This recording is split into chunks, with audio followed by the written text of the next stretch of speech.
Welcome to the Building Design Primetime Podcast, focused on providing valuable information for anyone looking to undertake a new build or extension project. We'll share our tips, tricks and stories from a building designer's perspective.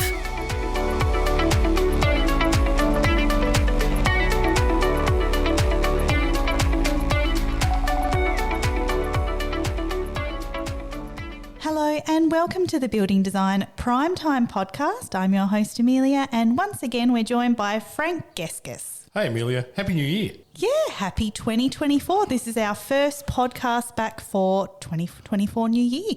Wow. I know, where did the time go? Holidays always go a bit too fast, don't they? They always do, and I always eat too much. I don't know about you, but... Oh, no, I wouldn't. No.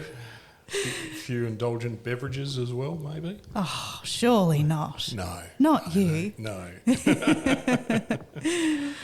So what are we talking about today? Well, I thought we'd have a chat about some kind of frequently asked questions that come up fairly regularly with clients that come in, and we thought that we'd try and address some of those so that you guys can get a better understanding of how it all works. So, Nice one. Okay.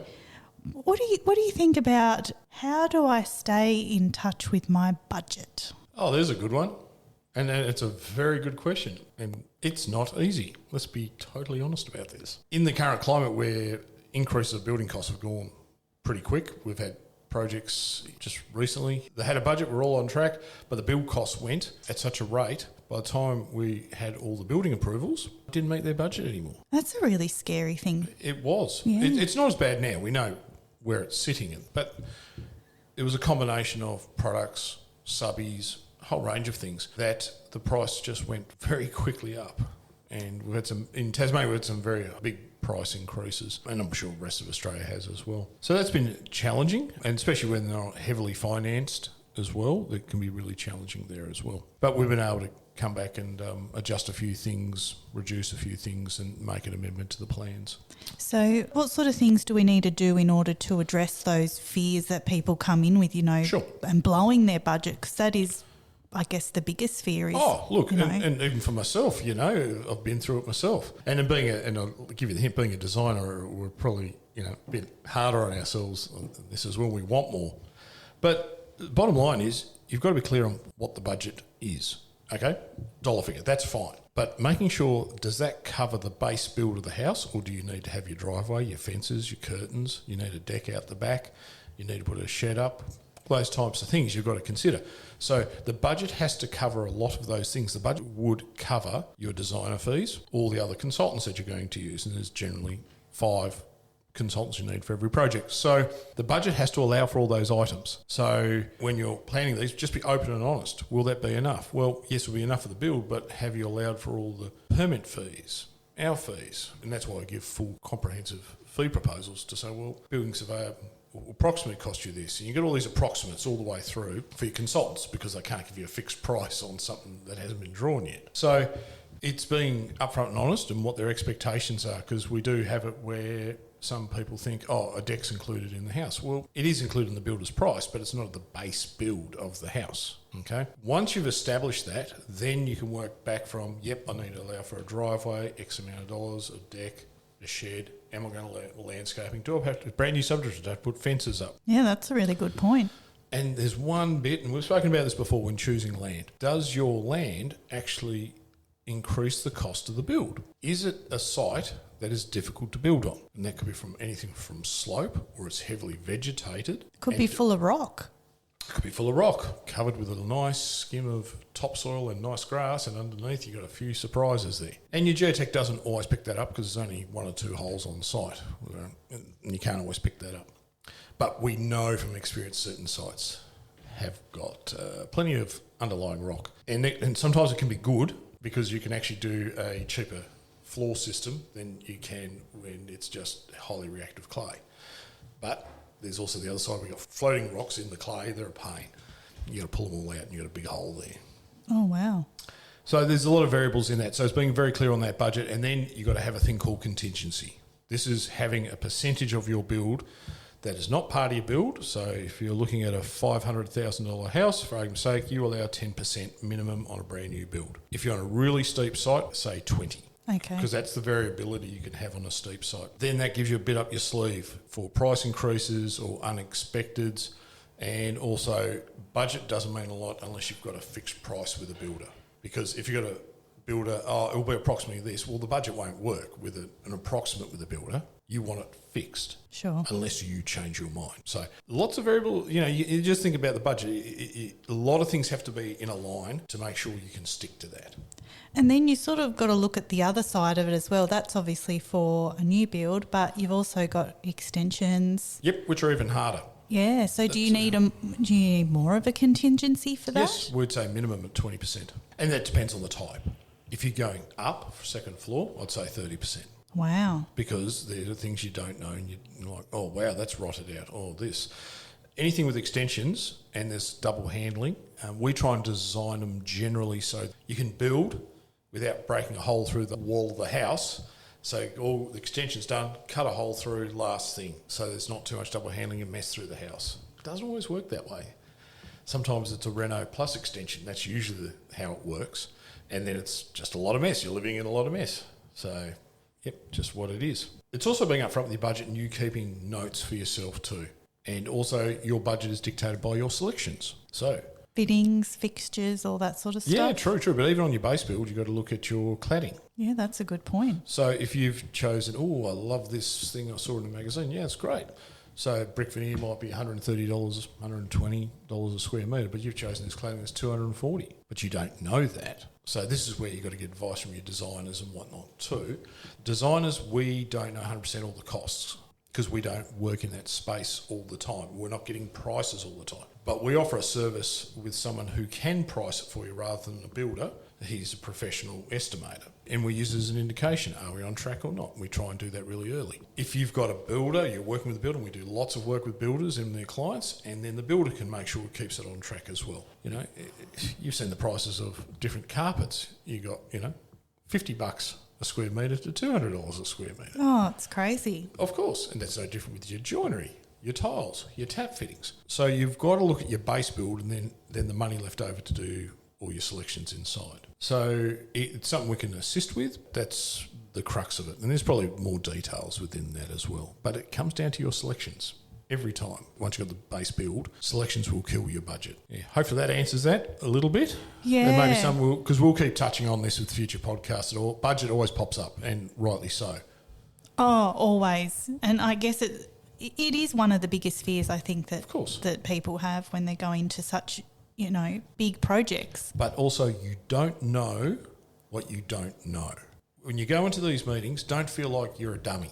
It's okay to ask questions. It's okay to say, I can't afford that. Or it's okay to say, no. You've got to be straight up, fair dinkum, saying, no, this is what it's got to be. And then we'll say, look, you can't do it for that, but I think we can do this for that money. There's no point, shall I say, bullshitting. We only ever want to see stuff that can get built. There's no point fluffing around with something that you can't build.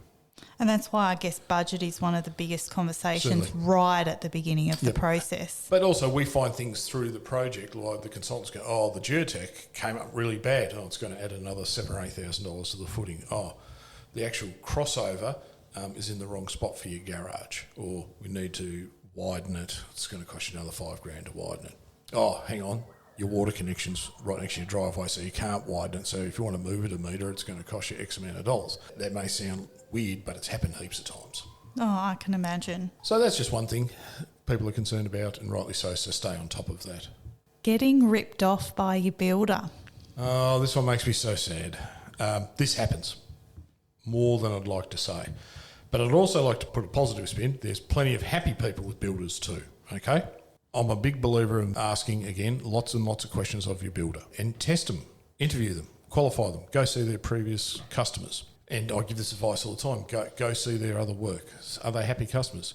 If you've got generally happy customers, they're fair dinkum and you're not going to get ripped. A good builder wants to keep building for as long as they can. And if they've been doing work for a long time, they wouldn't be a rip-off merchant. It's these people you haven't heard much of. So you've got to do your background, hop on social media, all that type of stuff. There's no reason why you can't do your background checks. But I'm sad to say it still happens more than I'd like. Just really poor, all up front, wonderful, and then poor service during the build, variations without being talked about. Variation is where they're asking for more money because they didn't allow for it or something like that, or if you've changed something, there's variation. Be very careful. It has to be upfront and signed, an agreed amount. Even to the point where I've seen people go halfway through and they disappear. Wow. Yeah, that's pretty ordinary. Try and get that fixed up. What a horror show. And this is no different to all the building companies that have gone bust. That's completely different. Okay, we're talking about people that are just plain bad business people and bad people. So, again, talk to as many people as you can if they've ever heard of this builder. And make sure they're actually licensed. There's a good one for you. Yeah. In Tasmania, they have to be one. licensed. Rest of Australia, except for Queensland and Victoria, they're licensed. So you've always got somewhere to go to complain, to do something. The rest of the states, not regulated in the same way. But it's coming in.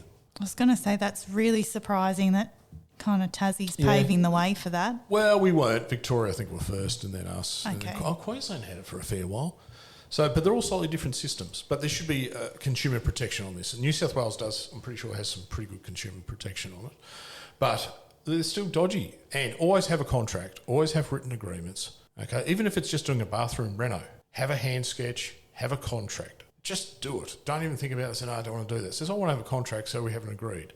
You're protected, I'm protected. Make sure they even have insurance. See the policy. Yeah, that's a good point. I've even said if they're building you a new home, ask their accountant to give you a declaration to say they're financially viable to do the build. I don't think that's unreasonable to ask that. Mm-hmm.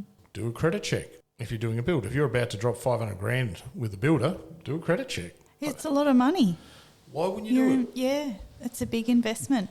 Yep. You don't know what they've got into or how they've got themselves in a bundle, or they could be going through family problems that you don't know. You just don't know. There's a whole ton of stuff. Yeah, so hopefully that gives a little bit of insight on try and reduce the chances of being ripped or let down.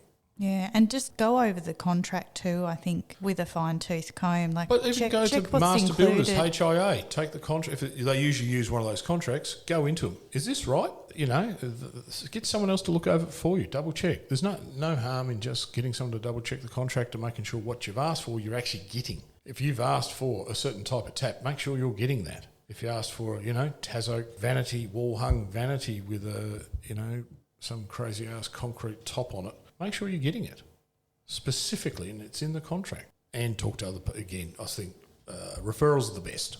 Yeah, and I'm just curious, when a client comes in, do they normally already have a builder, or do they come in and not have a builder yet? It's 50-50. Really? Seriously. And I like that. And I love working with the builders because we're all on the same page, especially on budget things, so we can talk about, as long as the builder is fair dinkum and he serves the customer well. I love it where they're along for the ride through the design process because we get the best results generally when we do that. So some don't, that's fine, and we refer some builders that we've worked to. And even though we refer them, we recommend interview them, qualify them. Do your research. Yep, talk to other people, look at their other jobs, look at the quality. 100%. What other questions people ask? Can I build what I want? Oh, wow. That's yes. that's a pearl good one. That one. Yeah, that... Oh, yeah. We get that from extensions, new homes, and good question to ask. If they've got a sketch, they've got an idea, they don't know what they don't know again. So we do research. So we check under the planning schemes. We have a look at, maybe we'll go around and have a look at the house. Can it be done?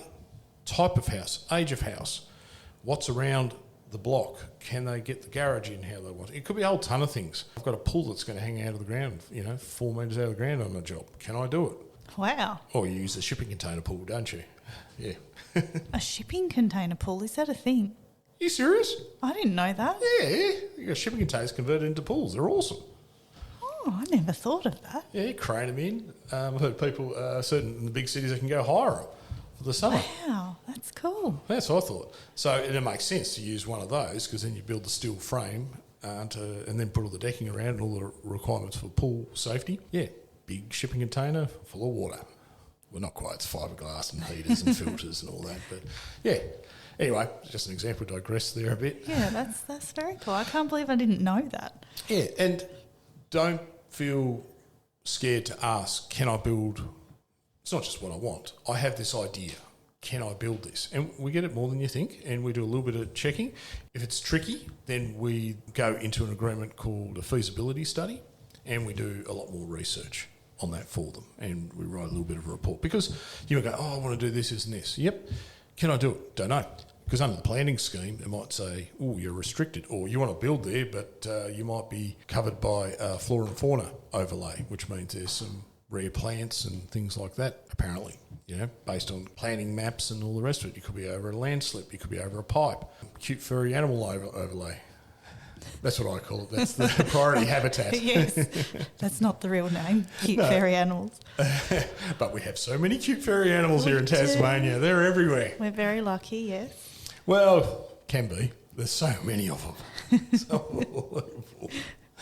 So, yeah, it takes an effort from us to look at all the maps, planning, research.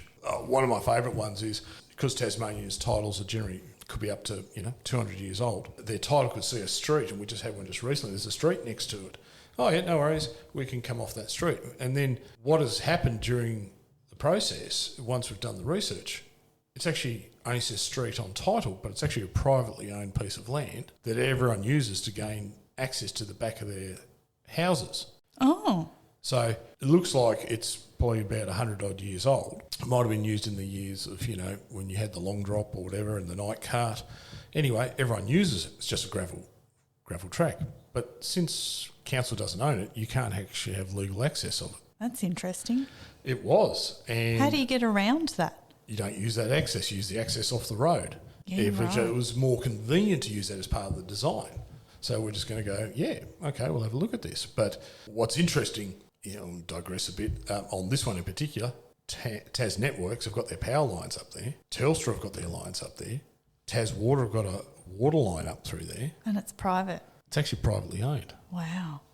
So there's a big legal thing that has to be researched on that, and it can get really, really expensive because the person who owns it's probably dead. I've seen plenty of those that no one actually owns it anymore. Wow. Because there's no record. The record's stopped because someone's passed away and no one's claimed it.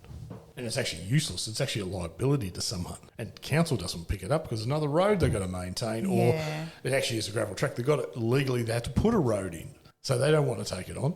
Sure. Or they want to drop 200 or 300 grand on putting a bit of a road in to service like 5 houses, which is only the back, to service the back of them. Wow, they got a big job trying to keep up with all of that as well. Well, but that's also limitations that not everyone is 100% aware. It's not on the titles, not anywhere until someone challenges it. And those are the things. Can I build what I want? In this case, well, you still can, but it's going to be different to what you think. There might be compromises along the way. I guess that's something that people have to realise sometimes. Yeah, on your thinking, 100%. Also with people, can I build this on this block? And you go, look, it's pretty flat. And we'll go and have a look, we'll get a survey, and there might be 2 to 3 metres over because it's a big piece of land, maybe 1,000 square metres. And it doesn't sound like a lot. It looks pretty flat.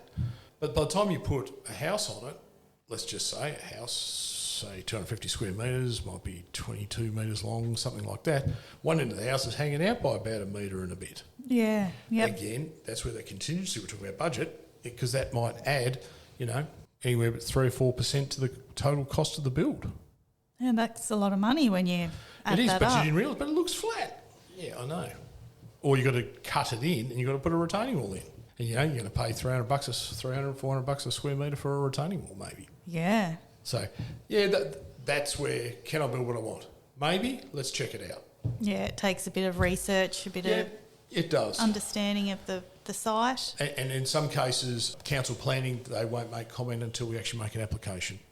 Oh, really? Yep. Okay. Because I can't give the advice at that point. All right. Yeah. Any take-home points? Well, all those things, all those questions, well, people come in and ask us. So we will answer those. We facilitate those. There's no problems. And no question is a dumb question. Like I said, if you don't know what you don't know, come in, ask, and we can help you with that, at least guide you in the right direction. That's what we do. That's the initial contact with us, and we can guide you through that. And if it needs to go further, we put a fee proposal or we do a feasibility study together for you just to inquire what we can and can't do. But even then, until you actually make the applications on certain things, you don't know. And that comes down to infrastructure, planning, a few other bits and pieces. And things that you potentially can't see on the site. Yep. But the big thing there is one step at a time, and we advise you the best we can. That's all we can do. But most of the time, we can figure out most of it before we even start. Yeah, that's really good. So come in and ask. Come in and ask. There's no question too silly. No, definitely not. But if you're not sure on a few things, you can hop on our website. We've got a lot of information on there as well. We're just trying to educate people at the end of the day so they feel better prepared or more confident moving forward, whether it's an extension, whether it's a new home or even a commercial property, doesn't really matter. Or even listen to some of our other podcast episodes. Yeah, there's plenty of info on there. Yeah. It's funny, even the guys in the office are listening to a few of those, learning a few tips and tricks. Oh, definitely. And stay tuned because we have some fantastic special guests coming up in the near future. So. Yeah, it's going to be exciting. All right, well, we might wrap it up there, Frank. Thanks for listening to the Building Design Primetime Podcast. Catch us later.